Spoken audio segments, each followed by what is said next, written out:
pessoal, tudo bem? Aqui quem fala é o Nélio Santos, da família E01IO.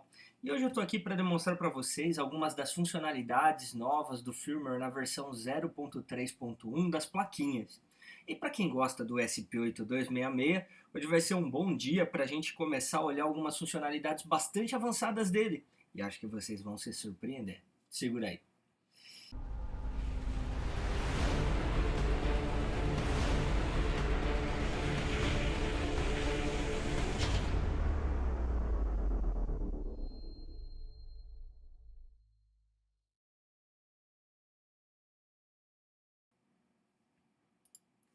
A gente vai navegar em alguns sites normais para vocês poderem observar. Então aqui a gente está no Terra, daqui a gente vai para o site do UOL, que é um site bem conhecido de notícias, né? E aí a gente vai direto aqui para a rede da plaquinha. E na primeira configuração dela, ela traz aqui o nome do modelo dela e o chip ID. Então no caso a gente está configurando uma E01IO3, né? Que é uma plaquinha com 3 relés, que fica dentro da caixinha de passagem. E o chip ID dela é esse código aqui. Na primeira configuração, como ela ainda não tem nada, ela traz assim. Então, a hora que a gente entra na rede dela, agora a gente pode usar o primeiro recurso da plaquinha. Desde as versões mais antigas, a gente já tinha acesso ao portal captativo da plaquinha. E aqui não é diferente. Então, por exemplo, se eu vier aqui digitar mercadolivre.com.br, automaticamente ele me joga para o site da plaquinha. Eu poderia digitar, por exemplo, laicos.com, que também é um site bem conhecido. Ele vai, resolve o DNS, alterna aqui embaixo para o 92.168.4.1, como vocês viram, e carrega aqui. E a primeira funcionalidade que a gente vê no painel de status. Pessoal, o painel de status está bastante diferente. Então, para quem gosta de SP8266, vem aqui a primeira coisa interessante dessa página. Como vocês podem observar, ela usa muita parte de estilos, de CSS. Então, eu tenho aqui mais de 300K de CSS sendo carregados num chip que tem só 512K.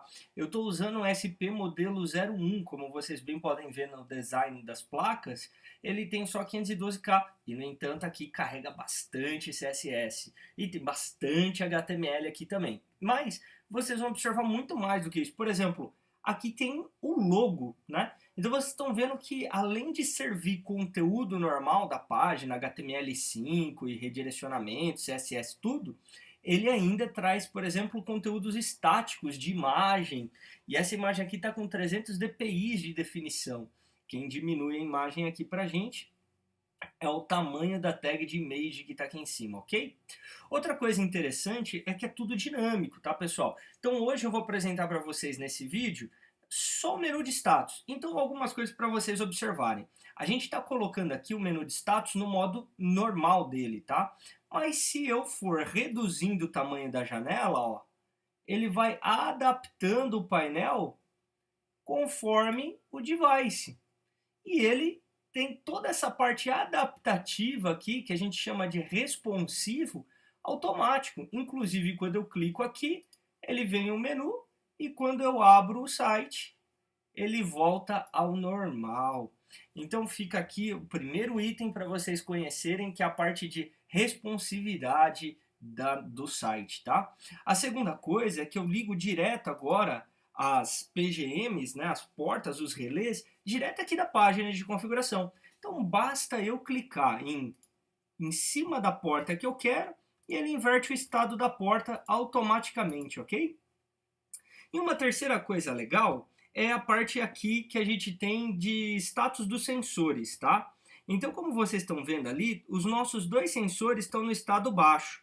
Eu estou aqui com uma protoboard montada na mesa, eu vou dar um restaurar aqui para ele ler o estado. Aqui, se você clica, ele não altera o estado, ele não inverte, tá? Esse daqui ele exibe como está o estado da porta. Então, eu vou bater aqui agora um restaurar, vou pôr na porta aqui da protoboard em estado alto, bato um restaurar e ele já mostra para mim qual pino da plaquinha, ó, foi para qual estado aqui. Então eu posso ver que ele já foi para estado alto, ok? E essa é uma coisa bem interessante, porque torna dinâmico agora o modo de depurar. Então fica bem facinho aí de depurar se está funcionando um sensor que você instalou ou não. e isso direto no menu aqui da placa, tá?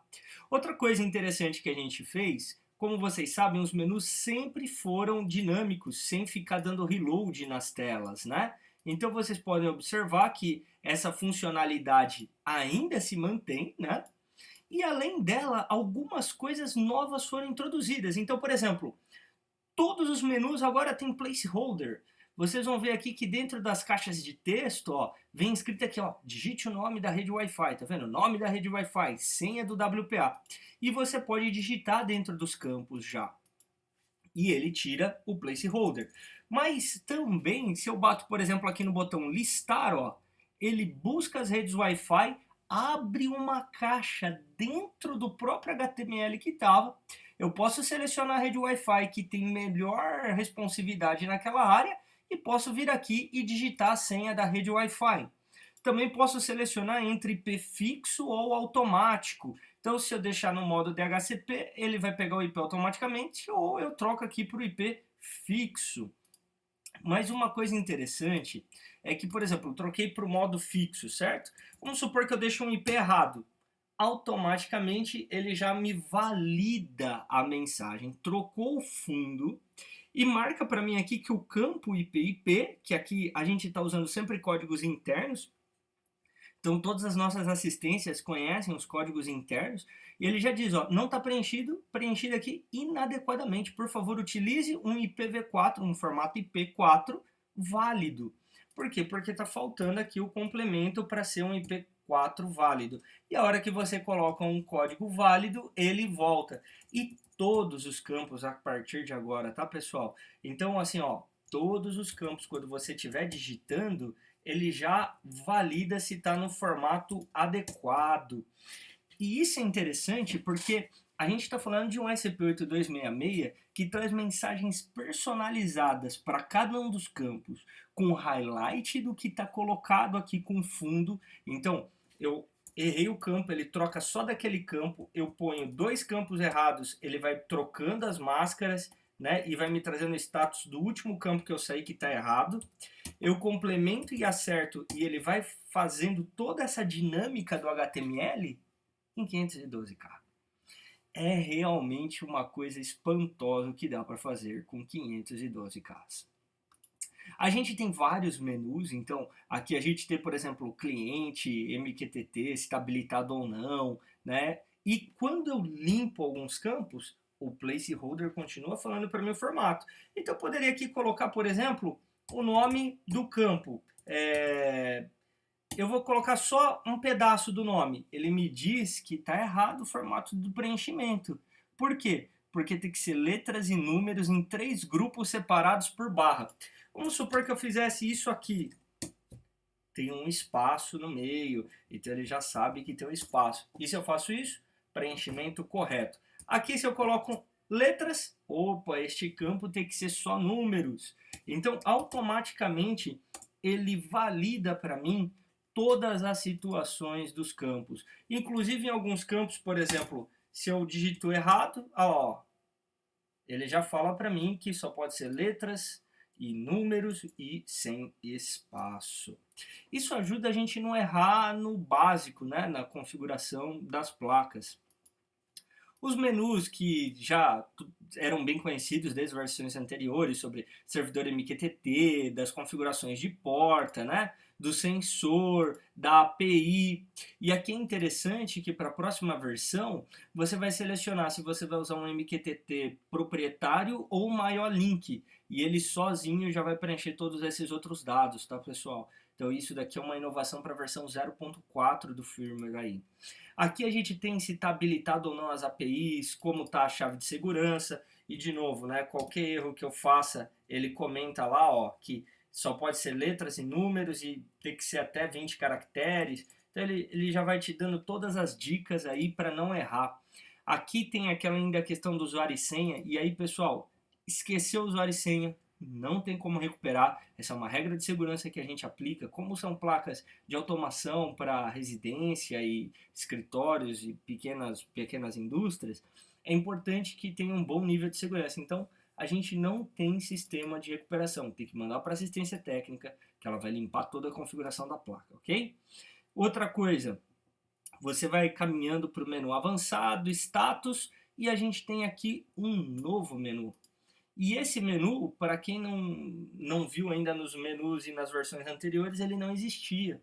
A partir de agora, as plaquinhas você consegue fazer download da configuração delas, né? Uma vez que você fez download da configuração, você pode depois escolher o arquivo e fazer o restore. Então, por exemplo, eu vou por aqui, clico no arquivo, bato carregar. Ele não efetiva diretamente as alterações, ele carrega em memória. Então, vamos supor aqui que eu troque esse campo aqui para 100.5 e aqui eu vou trocar para uma outra cidade e um outro ambiente, certo? Então, troquei aqui a configuração. A hora que eu seleciono o arquivo e bato carregar, a hora que eu volto lá, ele já voltou ao que era, ok? Então ele primeiro salva tudo na memória para você poder validar se as informações que você está carregando são as corretas e depois você pode bater no salvar e ele salva as configurações. Também a questão do salvar, antigamente toda vez que a gente salvava uma configuração precisava reiniciar a placa, agora não precisa mais e o botão de reiniciar continua funcionando como sempre, ele faz uma perguntinha se você quer mesmo reiniciar ou não e ele pode cancelar o reinício para você se não for o seu desejo. Bom, então algumas introduções para recapitular. A gente tem placeholder em todas elas, com validações complexas através de expressões regulares de todos os campos. A gente adicionou imagens e um conteúdo e um layout totalmente dinâmico. Então, de novo, todos os menus se adaptam. Mesmo quando você carrega aqui um item de dentro, ele já é adaptado ao HTML para funcionar de maneira responsiva, né? Os botões também, aqui sempre funcionando de maneira responsiva, então não importa qual é o menu que você está. Menu rede foi introduzido tanto o modo de IP automático, que já tinha e era o modo default e único antigamente, quanto agora temos o modo fixo manual, que você pode fixar o IP da plaquinha e selecionar um servidor de DNS para ela, ok? O MQTT continua com as mesmas opções que tinha e o tempo de keep alive aqui é em quanto tempo ele checa se a conexão com o servidor está ok. Lembrando que toda a IO-Link é um servidor de MQTT já e tem toda a parte de validação de versão e tudo mais. Quando a gente carrega aqui as portas, vem só o prefixo a partir de agora. A gente limpou toda aquela parte de status que tinha aqui, visto que ela já está aqui dinâmica, você ativa, desativa as portas e pode, por exemplo, bater restaurar aqui está no alto, vem aqui na protoboard, mudei para estado baixo, mando carregar, ele já alterou o estado baixo da porta, então é tudo bastante dinâmico. Na parte de sensores eu posso selecionar os tipos de sensores. Para a versão 04 do firmware, eu vou ter também uma versão que vai ser o digital alto 0. Toda vez que ele detecta alguma porta alta, ele dá 1, né, no MQTT, mas aí quando volta para o estado baixo, ele não notifica a alteração para o estado baixo. Em alguns casos, ele pode notificar, dependendo do tipo de sensor, se for peer, se for digital, ele conta quantas vezes foi para o alto para depois notificar e assim por diante. Então, nesse caso aqui, a gente vai ter o digital alto 0, que depois dos ciclos contados, ele fala qual foi o número de vezes, sinal alto, contagem, e depois de um tempo ele dá ciclo de 0 automático no sensor, ok? Isso é uma versão 0.4, uma novidade que a gente vai trazer aí para vocês. Lembrando que além de toda essa parte do portal que vocês estão vendo aqui, continua funcionando aquelas chamadas que a gente sempre teve. Então, eu posso vir aqui, por exemplo, selecionar a porta 1, né, com a API que eu estou, e por status 2 ele desliga a porta 1. Então, só para a gente olhar aqui em status, está desligado. Se eu vier aqui e colocar status, por exemplo, 3, ele alterna o status da porta 1. Então, eu dou um restaurar aqui, e a gente vai perceber que ele vai restaurando o status, tá? Então, ó, porta 1, status 3, chave colocada, bato restaurar, ligou, vem aqui, status 3, bato de novo, restaurar, desligou, ok? E eu tenho, por exemplo, ela está desligada agora, eu posso pôr status 1 e eu tenho uma opção que é o pulse, especialmente utilizado para portão eletrônico, quando eu quero dar um pulso de algum determinado tempo. Então, aqui vai ter um pulso de 1 segundo, ela vai para ligado. Se eu bater o restaurar aqui, vocês vão ver que ela vai ligar por 1 segundo e depois de 1 segundo ela vai desligar a porta 1 automaticamente, tá? Então essa daqui também é uma outra função bastante interessante, que foi introduzida já umas 2 versões de firmware atrás, ela ainda permanece, o status do pulso ele fica alto e baixo somente dentro do MQTT, uma vez que, como é por controle de pulso, ele não vem aqui para esse painel, beleza? E temos a ferramenta de backup aqui e restore das configurações, que foi introduzido. Todos os menus estão divididos aqui, como vocês podem ver, conforme os seus grupos, né? Então, menu de status e ferramentas ficam separados, avançado de segurança separados, aí MQTT, portas, sensores e API é um outro grupo e rede também separado. Então, a gente investiu bastante tempo em criar uma interface muito intuitiva que vocês pudessem ter aí bastante facilidade na hora de configurar as suas plaquinhas. E com isso daqui você consegue fazer tudo, desde chamadas via web para ativar e desativar coisas, você consegue fazer chamadas através da própria IO-Link e através do MQTT. E num próximo vídeo, pessoal, eu vou mostrar para vocês um pouquinho do que a gente tem preparado em termos da IO-Link. Então, só para vocês conhecerem, eu vou mostrar para vocês como está ficando aqui a nova IO-Link, ok? Então, quando você carrega a IO-Link, ela já traz para você todo o status dela, né? Então, como ela tá, se tem coisas ativas, não, as principais mensagens dos tópicos, tá vendo?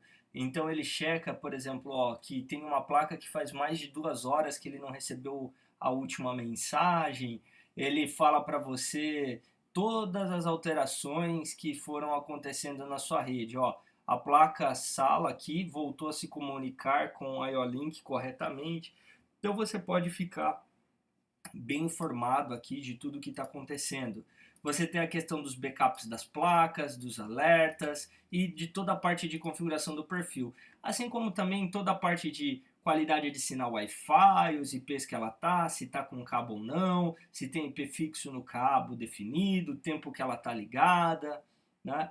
E aí você pode ir, por exemplo, desde o dashboard, dentro de dashboards aqui, por exemplo, comunicações com placa. Vocês vão poder ver, ó, todas as placas que estão sendo utilizadas. Deixa eu diminuir aqui um pouquinho o tamanho da letra, porque nesse caso tem bastante placa. Então, você vê aqui, ó, todas as placas que estão ligadas, tá vendo? Ó? Conforme a versão do seu firmware, o seu nome de hostname, último horário de mensagem, né? Então você consegue ter todas as informações relativas a uma placa aqui de maneira bem simples num dashboard. E aqui as últimas mensagens recebidas através do MQTT. Então, se você clica aqui, ó, você vai percebendo que conforme o horário, tudo que está passando no MQTT vai sendo trazido para cá e você tem essa informação aqui, tá? Tem a parte de aplicativos de controle, então toda a parte de log, status de nuvem, diagnósticos, menus de rede, então você configura aqui toda a parte de IPs, mas isso aqui a gente vai mostrar para vocês em breve e para vocês terem um pouquinho do gostinho. Tem muita ferramenta agora aqui na IO-Link e que vai facilitar bastante o nosso trabalho. Inclusive, tudo que era ligado à comunicação de voz agora está monitorado, né? Todas as configurações do Home Assistant, que faz carregar aquele menu que a gente já conhece de cada uma das plaquinhas também, está todo configurado. Então, esses menus agora são gerados todos através do software de configuração da IO-Link, beleza? Espero que vocês tenham gostado dessas novidades. Isso daqui é só para mostrar um pouquinho, faz um tempo que a gente não produz vídeo e não publica nada dentro do YouTube. E a razão da gente não estar fazendo isso era justamente essa daqui, que a gente estava trabalhando bastante em produzir as novas versões. Então, desde a nova versão da placa na parte de configuração, como vocês viram aqui, até a nova IO-Link que configura automaticamente todas as placas que estão ligadas a ela, facilitando em muito o trabalho do instalador, uma vez que agora é quase plug and play. Você entra na IO-Link, uma vez que ela está configurada na rede, gera um link e automaticamente você vai ativando cada placa com aquele link e elas já vão detectando toda a IO-Link e já vai ficando tudo configurado, tudo adequadamente. Beleza? Espero ter mostrado para vocês um pouco das evoluções e é isso aí por hoje, pessoal. Muito obrigado, uma boa noite a todos.